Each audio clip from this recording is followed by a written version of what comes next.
శ్రీకాకుళం జిల్లా ఇచ్చాపురం సర్కిల్ ఇన్స్పెక్టర్గా ఇమాన్యుయల్ రాజు బాధ్యతలు స్వీకరించారు. ఈ సందర్భంగా సర్కిల్ పోలీస్ కార్యాలయంలో నిర్వహించిన మీడియా సమావేశంలో ఆయన మాట్లాడారు. రానున్న కొద్ది నెలల్లో సాధారణ ఎన్నికలు జరగనున్న నేపథ్యంలో ఎన్నికల సందర్భంగా తీసుకోవాల్సిన జాగ్రత్తలపై, శాంతి భద్రతల నిర్వహణపై ప్రత్యేక దృష్టి పెడుతున్నట్లు తెలిపారు.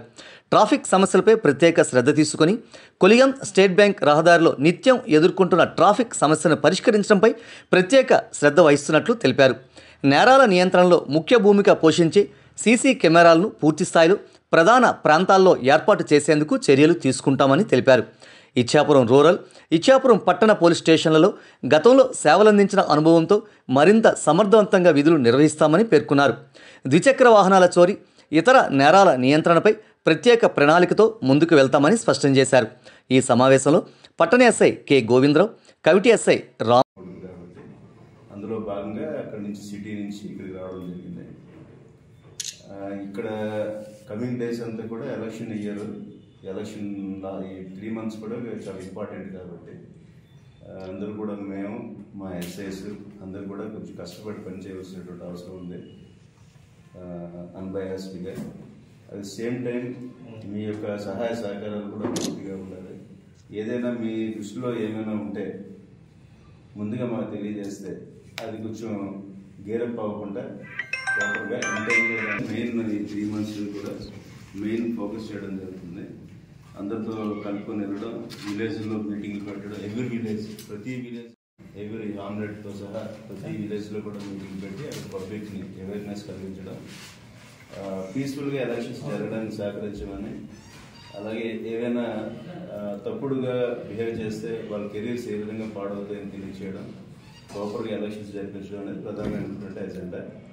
దీంట్లో భాగంగా అడిషనల్గా మన ఇచ్చాపురం టౌన్లో ట్రాఫిక్ అంటే ర్యాష్ డ్రైవింగ్, నెంబర్ ప్లేట్లు లేకుండా ఇర్రెగ్యులర్గా తిరిగే కుర్రోళ్ళ గురించి, అలాగే ఎవరైనా యూత్ ఏమైనా పెడదారిని పెడితే ఏమైనా బ్యాడ్ యాక్టివిటీస్కి, బ్యాడ్ వైసెస్కి పాటుపడి అలవాటు పడి ఏమైనా చెడ్డగా తిరిగితే వాళ్ళని కూడా కొద్దిగా కౌన్సిలింగ్ ఫస్ట్ స్టేజ్, ఫర్దర్గా నెక్స్ట్ వాళ్ళ మీద ప్రాపర్ యాక్షన్ అనేది తీసుకోవడం జరుగుతుంది. అదేవిధంగా ఇప్పుడు నా దృష్టికి ఇచ్చిన విషయం ఏంటంటే ట్రాఫిక్, ఎస్బీఐ రోడ్లో ట్రాఫిక్ కొంచెం కంజెస్టెడ్గా ఉందని చెప్తున్నారు. అది ఒకసారి 3 రోజులు ఒకసారి చెక్ చేసి వెరిఫై చేసి బ్యాడ్ యాక్టివిటీస్ ఏ ఫామ్లో ఉన్నా కూడా అలౌ చేయం. వీళ్ళంత మట్టుకు లేకుండా చేయడానికి ప్రయత్నిస్తాం. అంటే మెయిన్ ప్రధాన ఎజెండా ఎలక్షన్ జరపడం కాబట్టి ఇట్ విల్ బిట్ అటువైపు కాన్సన్ట్రేట్ చేయలేకపోవచ్చు, మెయిన్ దీని మీద పెట్టచ్చు. సేమ్ టైం ప్యారల్గా వాటి మీద కూడా కాన్సన్ట్రేట్ చేసి ఈ గ్యాంబ్లింగ్ లాంటి యాక్టివిటీస్ అలాంటివి ఏమి లేకుండా చేయాలనేది.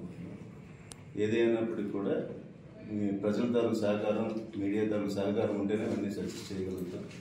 గతంలో కూడా బాలకృష్ణాపురం అలాగే ఈ చుట్టుపక్కల ఉన్న ఫ్యాషన్ ఆ రోజులో ఇప్పుడు నేను సర్కిల్ ఇన్ఫర్మేషన్ బుక్ చూశాను నిన్న. దాంట్లో పాత కేసెస్ అన్ని చూస్తే రైటింగ్ మర్డర్స్, బాంబులు వేసుకోవడం, ఈ కేసులు ఉన్నాయి. ఎలా తిరగేస్తుంది, అన్ని కేసులన్నీ అవే.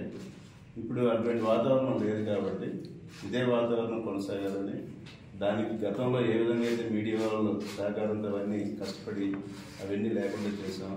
ఇప్పుడు కూడా ఈ ఎలక్షన్స్ కూడా పీస్ఫుల్గా జరగడానికి మీరు సహకారం అందిస్తారని కోరుకుంటున్నాను. ఐడియా ఉంది. అంటే అక్కడ స్ట్రక్చర్ వేరు, అక్కడ క్రైమ్ స్ట్రక్చర్ వేరు, ఇక్కడ క్రైమ్ స్ట్రక్చర్ వేరు. అది ఒక లిమిటెడ్ ఏరియా ఉంటుంది సిటీ అనేది, కాబట్టి అక్కడ సెపరేట్గా ఉంటుంది. ఇక్కడ 2 రకాలు ఉంటాయి. ఒకటి జాయ్ రైడర్స్ ఉంటారు, అంటే వాళ్ళు బండి తీసేయడం, ఆయిల్ ఉన్నంత వరకు, డీజిల్ పెట్రోల్ ఉన్నంత వరకు శుభ్రంగా తిరుగుతారు, ఎక్కడో వదిలేస్తారు. అది ఎక్కడాన్ని మనం చెప్పలేం. అది ఒరిస్సా అవ్వచ్చు, అది రైల్వే స్టేషన్ అవ్వచ్చు, ఇది ఎక్కడైనా అవ్వచ్చు. అది తెలుసుకోవడానికి చాలా టైం పడుతుంది. ఎవరో చూసి ఇక్కడ ఏదో బండి ఉందని చెప్తే తెలుస్తుంది, లేకపోతే మన వాళ్ళు పోలీసు బిస్గా తిరిగితే అన్ని ఏరియా తిరిగి తెలుస్తుంది. అదొకటి. రెండోది న్యాచురల్గానే కొంతమంది యూత్ బ్యాడ్ యాక్టివిటీస్, బ్యాడ్ అలవాట్లకి వలన డబ్బులు అవసరమైనవి కూడా మంచి పిల్లలు కూడాను అలా తయారయ్యి వాటిని బెట్టింగ్, గేమింగ్, ఆన్లైన్లో బెట్టింగ్స్, అదే గేమింగ్స్, లేకపోతే చెడ్డ గాంజా లాంటి మందు లాంటివి ఏమైనా తాగడానికి వాటికి అలవాటు పడడం వల్ల కూడా చేయొచ్చు. మూడోది ఒరిజినల్గా న్యాచురల్గానే పాత అఫెండర్స్ ఉంటారు. గతంలో అఫెండర్ ఫలానా నేరం చేసేవాడు, ఈ నేరం చేస్తాడు, గతంలోని హౌస్ బ్రేకింగ్ చేసి హౌస్ బ్రేకింగ్ చేస్తాడు, 2 నెలలు వెళ్ళేవాడు కాదు. ఇప్పుడు అలా కాదు. ఇప్పుడు ఆడ ఆపర్చునిటీ ఆడ సందర్భంగా ఆడికి ఏది అవకాశం దొరికితే అది చేసేస్తున్నారు. అంటే అటువంటి వాళ్ళు వీటిని బేస్ చేసుకుని దాని మీద కూడా దృష్టి పెడతాం. క్రైమ్ టీమ్ అనేది ఫామ్ చేస్తాం. క్రైమ్ టీమ్ ఫామ్ చేసుకుని దాని మీద కూడా